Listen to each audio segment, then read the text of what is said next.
Hello दोस्तों, मैं नीरज राय पुनः आपके सामने उपस्थित हुआ हूं। दोस्तों, एक छोटी सी कहानी आपके सामने रखेंगे। इसके बाद जो बात बताना चाहते हैं वो रखेंगे। ठीक है दोस्तों, एक पिता और एक पुत्र रहते हैं। पिता विश्व का सबसे बड़ा तलवारबाज रहता है, मतलब पूरी दुनिया में उससे अच्छा कोई तलवारबाज नहीं रहता है। ठीक है, अपने पुत्र को सिखाना चालू करता है क्योंकि पिता की अवस्था ढल रही थी। ठीक है, अपने पुत्र को सिखाना चालू करता है, जितने पैतरे थे सारा पुत्र को सिखा दिया। पुत्र बाहर जाता है, ठीक है, और अपनी कला का प्रदर्शन करता है तो उसको पराजित करने वाला कोई नहीं मिलता है। आने के बाद पुत्र को अहंकार हो जाता है और अपने पिता से कहता है कि इस पूरे विश्व में हमको पराजित करने वाला कोई नहीं है। क्यों ऐसा उसे लगा? क्योंकि पिता तो पहले से ही पूरे विश्व का सबसे बड़ा तलवारबाज था और उस पिता ने पुत्र को भी शागिर्द बना करके सिखा दिया। ठीक है, पिता ने कहा कि आ जाओ मैदान में, और पुत्र को यह था कि पिता वृद्ध हो चले हैं, अभी मैं युवा हूं। दोनों के बीच तलवारबाजी होने लगी, और जब तलवारबाजी होने लगी तो एक पल के लिए जब दोनों की तलवार ऊपर रुकी, उसी समय पिता ने अपनी कमर के पीछे जो कटार रखी थी, जो खाली हाथ था, उससे कटार को निकाल करके पुत्र के गर्दन पे लगा दिया। अब पुत्र को बड़ा आश्चर्य हुआ। पुत्र ने कहा, यह तो मैंने कभी कल्पना ही नहीं की थी कि यह भी कोई चाल हो सकती है। तब पिता ने कहा कि मैंने तुम्हें सारी चीज बता दी, अब इससे अधिक कोई तलवार के लिए कोई गुण नहीं होता है।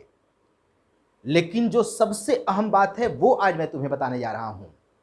एक व्यक्ति जीतता तब है जब वह सामने वाले के पैतरे को समझ लेता है।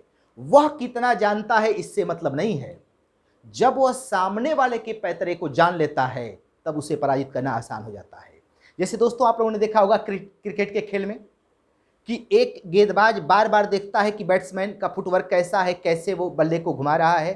ठीक है, गेम खत्म होने के बाद, और जब वो बैट्समैन को रीड कर लेता है कि वो कैसे खेल रहा है, उसका फुटवर्क कैसा है, तब वो ऐसी बॉल डालता है जिससे बैट्समैन को समस्या हो जाती है, वो आउट हो जाता है।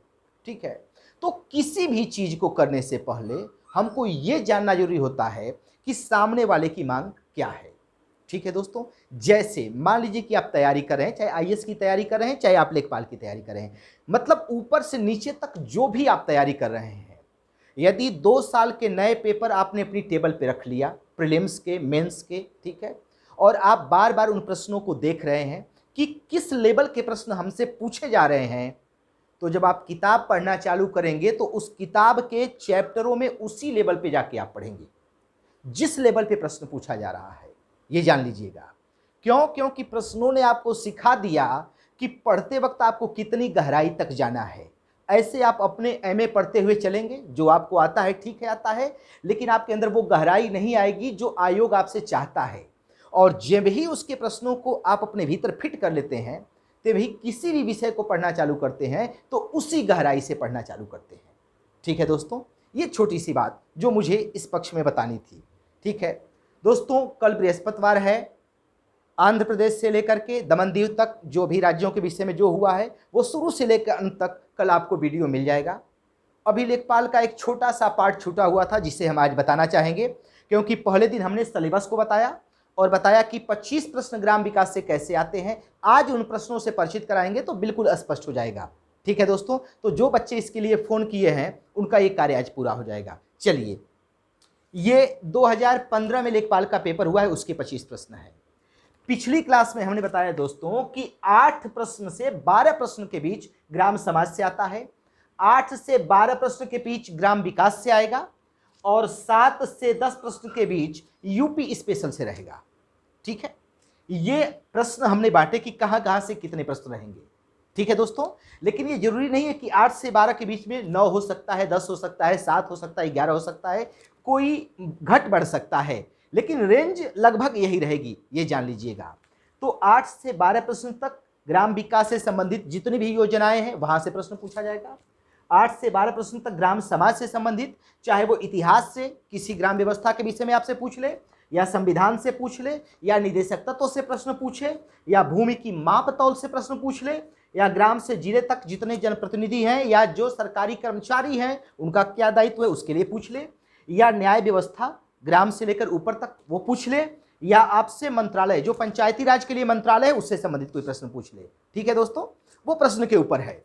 तो जब आप प्रश्न देखेंगे कि कैसे प्रश्न पूछे जा रहे हैं, तो आप पढ़ते वक्त उन क्षेत्रों की तैयारी अच्छे से करेंगे जहां से प्रश्न आ रहा है, और आपका गोल आपके हाथ में होगा।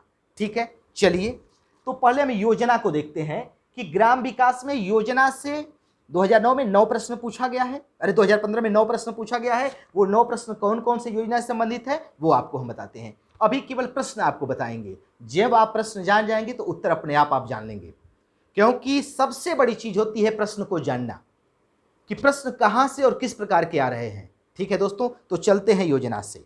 पहला प्रश्न लेते हैं कि हाल में केंद्र सरकार ने प्रस्तुत की गई रंगराजन समिति की रिपोर्ट में कहा गया कि ग्रामीण स्तर पर एक व्यक्ति कितने पैसे खर्च करेगा तो गरीब नहीं माना जाएगा। यह प्रश्न पूछा गया है 2015 लेखपाल में, यह योजना से एक प्रश्न हो गया।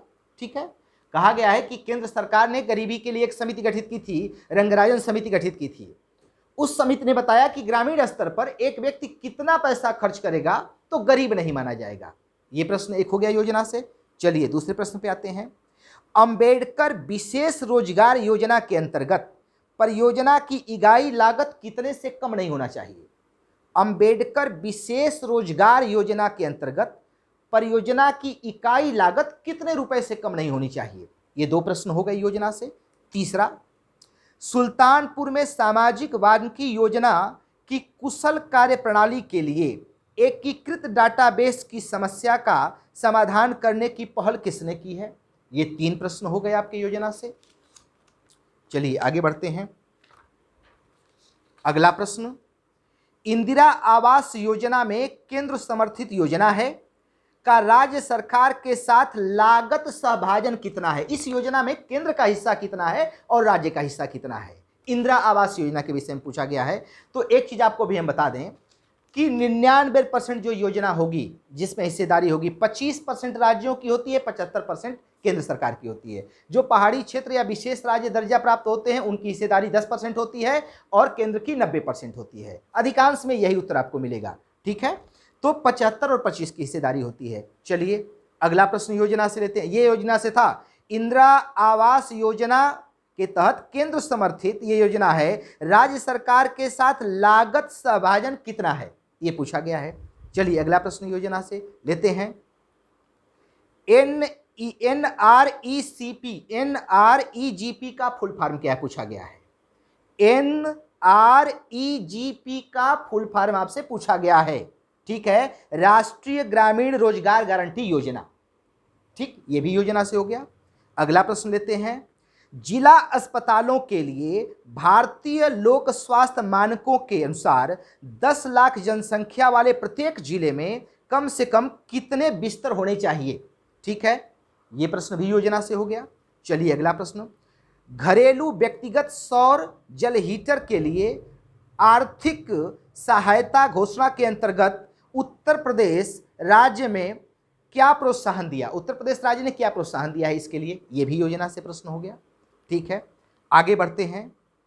मध्याह्न भोजन कार्यक्रम के अंतर्गत जो विद्यालय में चलता है, मध्याह्न भोजन कार्यक्रम के अंतर्गत विद्यालय स्तर पर बच्चों के न्यून भार की प्रतिशतता का आकलन किस आवृत्ति पर किया जाना चाहिए?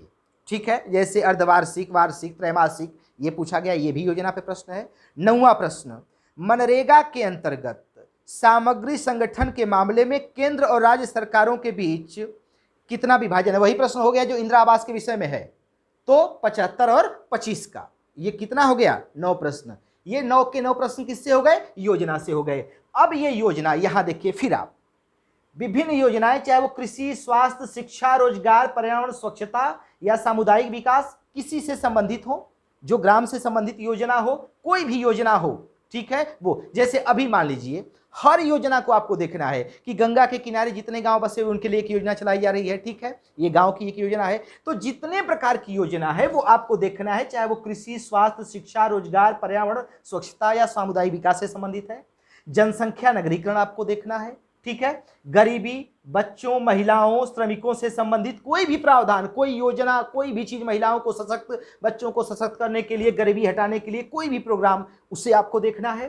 ठीक है, केंद्र राज्य द्वारा किसी के द्वारा ये चालू की गई योजना है, तो आपको ये तैयार करना है। यहां से आपके 8 से लेकर 12 प्रश्न तक रहेंगे और ये बहुत आसान है। अगर आप बना लेंगे तो 2-3 पढ़ने में लिख लेंगे, यहां से आपका 8 से 10 प्रश्न हो जाएगा। ये बेहद आसान है, समझिए, क्योंकि जो ग्राम से संबंधित योजना है उसे हमको कलेक्ट करना है और उसमें क्या लक्ष्य है, क्या बजट का प्रावधान है, ठीक है, किस चीज के लिए है, उद्देश्य क्या है, वो सारी चीजें हमको केवल नोट कर लेनी है। ठीक है, दूसरे पहलू पे आते हैं, ग्राम समाज पे, ये ग्राम विकास से संबंधित जो है। ठीक है, चलिए इस पे आते हैं। तहसील स्तर पर सरकारी निकायों को क्या कहा जाता है? ठीक है, अब 3 स्तर पे है ये, तो ये ग्राम विकास से ही है। तहसील स्तर पर सरकारी निकायों को क्या कहा जाता है? आ जाइए दूसरे प्रश्न पे, ग्राम विकास पे। ठीक है, भू कृषि का रिकॉर्ड कौन रखता है? ये दूसरा प्रश्न। मैंने कहा कि भूमि के माप तौल से संबंधित जो भी चीज रहेगी। ठीक है, आइए तीसरा प्रश्न, एक बिस्वा 1 बीघा से क्या अनुपात होता है? मैंने कहा भूमि की माप तौल छोटी से छोटी, चाहे वो एकड़ हो, हेक्टेयर हो, बिस्वा हो, जो भी हो, माप तौल आपको याद रखनी है। अगला प्रश्न, 1 एकड़ कितने वर्ग गज के बराबर होता है? ये ग्राम विकास से। चलिए फिर अगला प्रश्न ग्राम विकास से, एक ग्राम पंचायत में ग्राम के वार्डों से चुने हुए कितने सदस्य होते हैं जिन्हें पंच कहा जाता है? ये भी हो गया। ठीक है, फिर आइए ग्राम विकास से, उत्तर प्रदेश के उच्च न्यायालय के मुख्य न्यायाधीश की नियुक्ति कौन करता है? ये भी प्रश्न। अब ये देखिए, ग्राम विकास में मैंने न्यायालय डाला है, तो न्यायालय आप देखेंगे तो पूरा देखेंगे, पंचायती से लेकर के जिला न्यायालय, सत्र न्यायालय से लेकर के जो हाई कोर्ट है, सुप्रीम कोर्ट है, वहां तक जाएंगे। ठीक है दोस्तों, चलिए आगे बढ़ते हैं। उत्तर प्रदेश में एक वर्ष में न्यूनतम कितनी ग्राम सभा की बैठक होती है, होनी चाहिए? ग्राम सभा की कितनी बैठक होनी चाहिए? ठीक है, अगला प्रश्न, एक व्यक्ति के लिए पंचायत सदस्य का चुनाव लड़ने के लिए न्यूनतम आयु कितनी होनी चाहिए? ये प्रश्न। तो ये जो 8-9 प्रश्न है, ये किससे है? ग्राम विकास से है। ठीक है, अब 7 प्रश्न पूछे गए हैं उत्तर प्रदेश स्पेशल से। ठीक है, तो उत्तर प्रदेश स्पेशल से जो प्रश्न पूछे गए हैं वो बेहद आसान है, उनमें कोई समस्या नहीं है। कौन सी उस उपभाषा राज्य के पश्चिमी भागों रुहेलखंड में बोली जाती है? ये खड़ी बोली आप जानते हैं उत्तर प्रदेश में। आइए यूपी से, उत्तर प्रदेश में कितने जिले हैं? उत्तर प्रदेश के निम्नलिखित शहरों में किसमें पीतल उत्पादन किया जाता है? ठीक है, मुरादाबाद। ये तो मान लीजिए उत्तर प्रदेश के सारे प्रश्न आसान पूछे गए हैं, कोई कठिन। उत्तर मध्य रेलवे का मुख्यालय कहाँ है? उत्तर प्रदेश का सबसे प्राचीन पुराना शहर कौन सा है? दिया गया है, जैसे कुशीनगर, आगरा, वाराणसी, सारनाथ। तो ऐसे करके 7 प्रश्न उत्तर प्रदेश से पूछे गए हैं। तो ये योजना से प्रश्न है दोस्तों। ठीक है, और ये ग्राम समाज से है और ये यूपी स्पेशल से है। ये बेहद आसान है, 25 प्रश्न करना बेहद आसान है। ठीक है, इसको आप, मैंने कहा कि बना लेंगे प्राचीन काल, मध्यकाल, आधुनिक काल तक, कि ग्राम सभा को कहा क्या जाता था, उसमें अधिकारी कौन कौन से नियुक्त होते थे। ठीक है, एक एक काल का बना लेंगे आप। वैसे ही संविधान के भाग 9, भाग 9 क, 9 ख, भाग 4 नीति निर्देशक तत्वों में इसके लिए क्या प्रावधान है, भूमि की माप तौल की छोटी से बड़ी जितनी इकाई है उसे जान लेंगे।